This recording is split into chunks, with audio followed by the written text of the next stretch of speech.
Hello, hi. Welcome back to our Kubernetes series. Today we are going to discuss on Job and CronJob.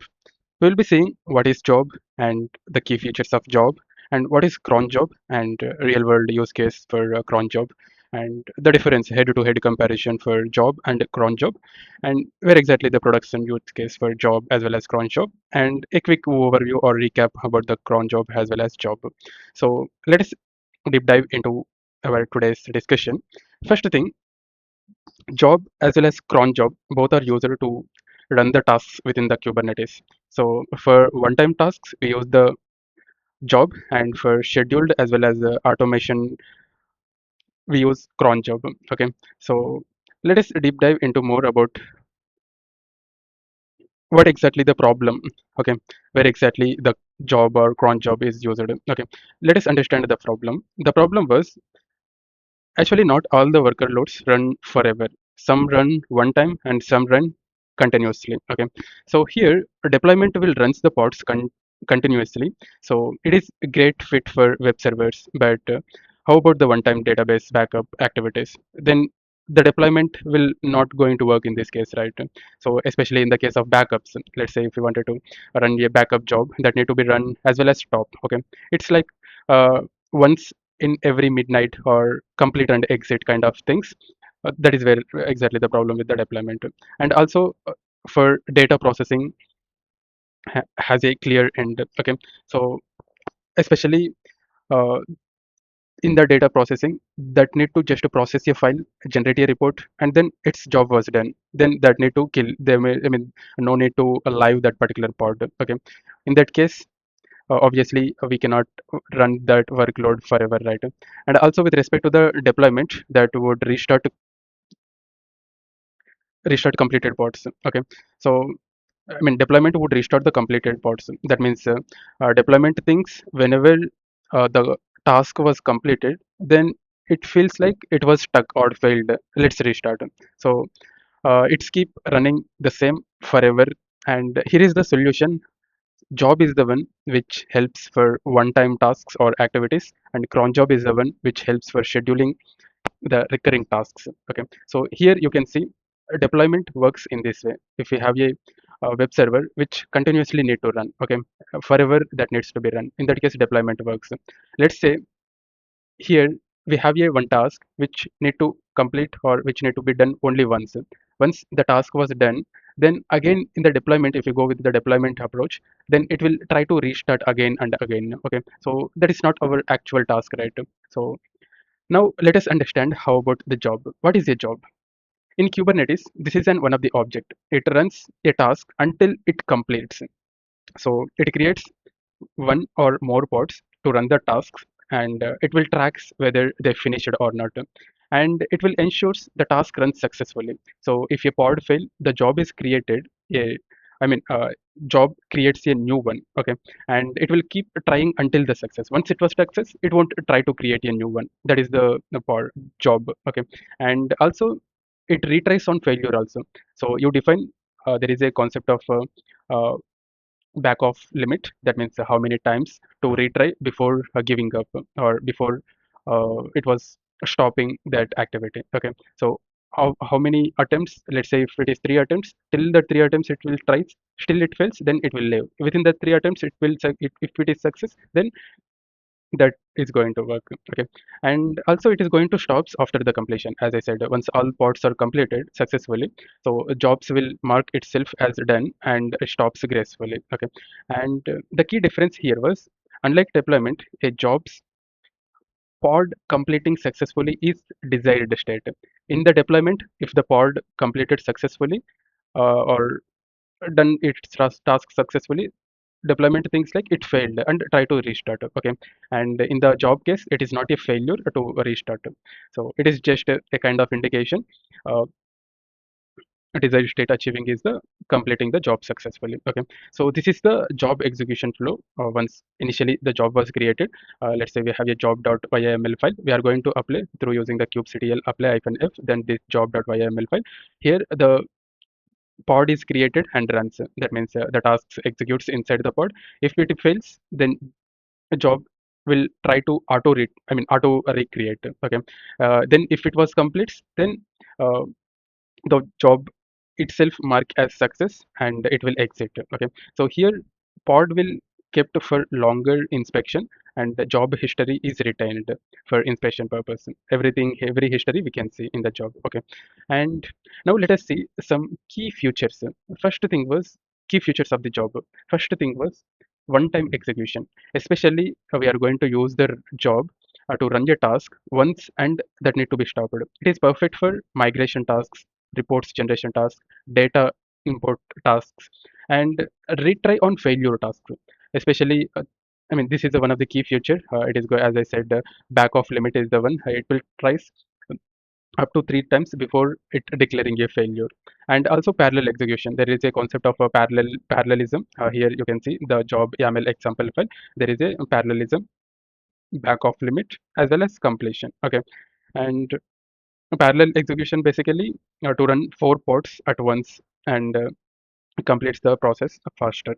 And there is a concept of completion count also here. Okay, so it's to process the 10 tasks in total. Okay, how many tasks total completions need to be there? Okay, if it is one, once the job is done, then that will stops.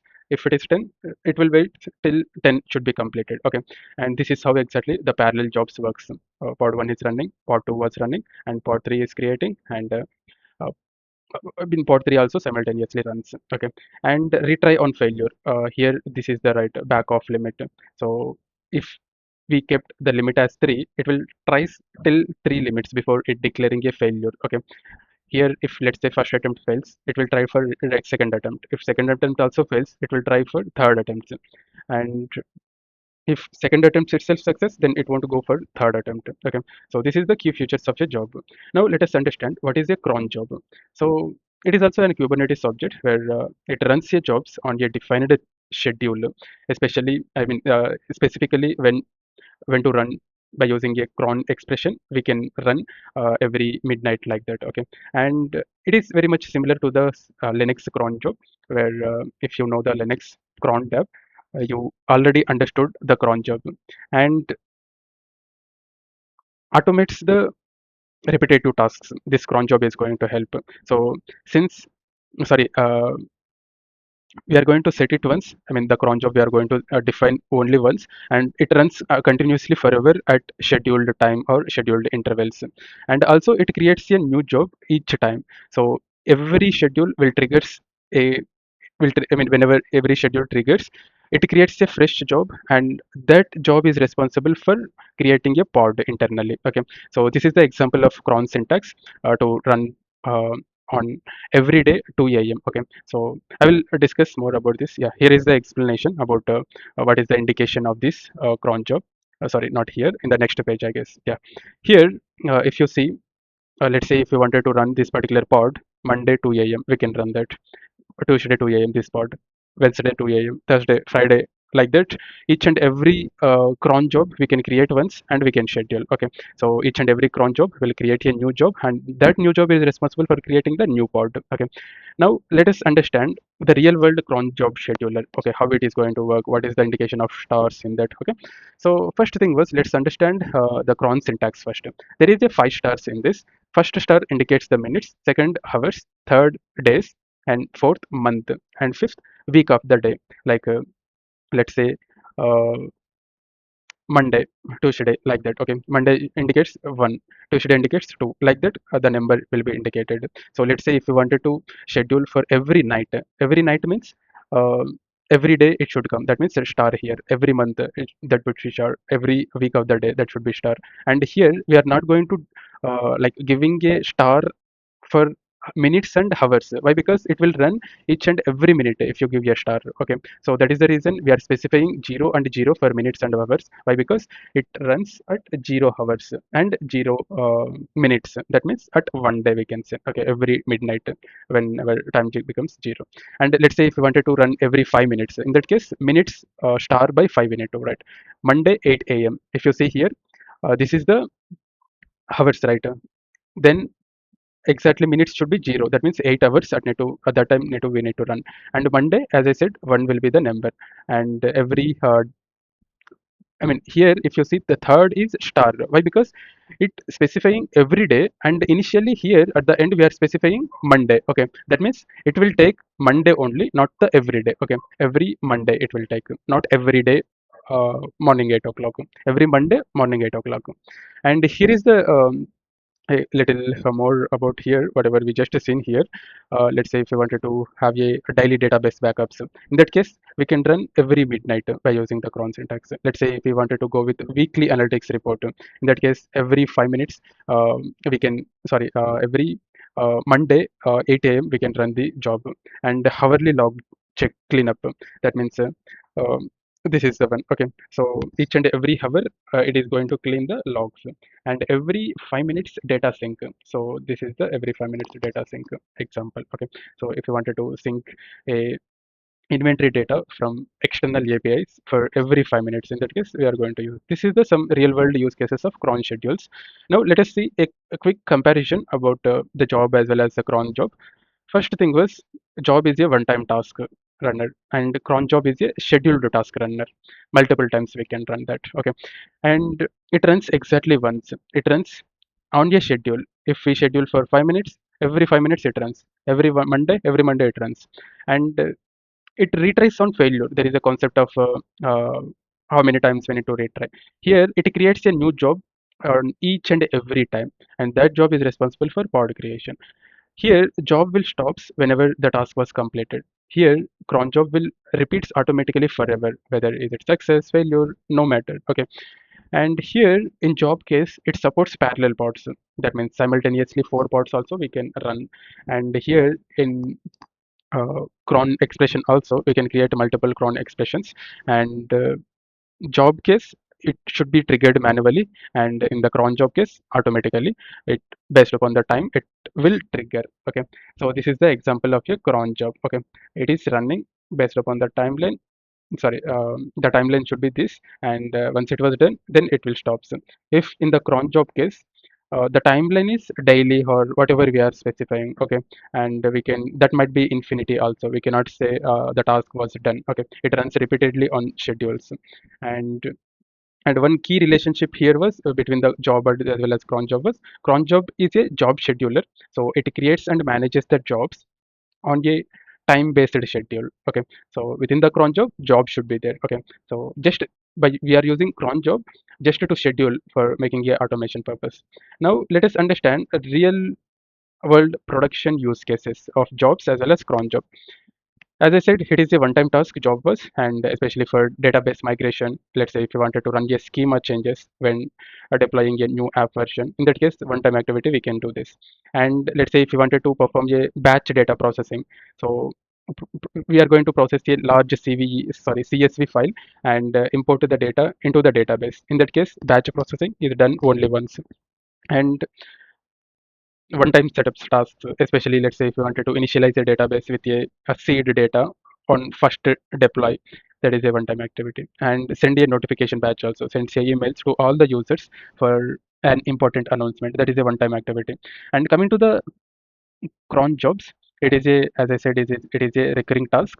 Let's say if you wanted to automate a DB backup, so daily at midnight that need to be run. And let's say if you wanted to monitor a health check, like every 5 minutes, we need to ping endpoint and alert if any down, or based upon the metrics that need to act accordingly. And let's say if you wanted to perform a log or cache cleanup, weekly we need to perform. That means we need to delete old logs and expired cache entire entries. So in that case, we are going to run on schedule basis. And coming to the data sync also, let's say if we wanted to run on hourly basis, so it is going to sync the inventory from the external supplier APIs. Now, let us have a quick round of recap, whatever we have just discussed. A job, it is a one-time assessment. Cron job, it is a daily return. And the relationship is cron job that creates a job and that is responsible for job. So here, these are the key takeaways of this discussion. Job is a once and stops, once it runs and stops. Cron job is scheduled job, continuously runs and retries on failure the job, and parallel execution performs. And in the upcoming video, we will be seeing on Kubernetes networking basics. So uh, here one important or final note about the job and cron job was, job for any, sorry, job is going to use when you need it done at once, and cron job for you need to choose when you need it done at a scheduled interval of times automatically at its best. So in that case, we are going to use the cron job. So I hope so you found some useful information out of this discussion, and stay tuned for more videos. All the best for your learning. Thanks for watching.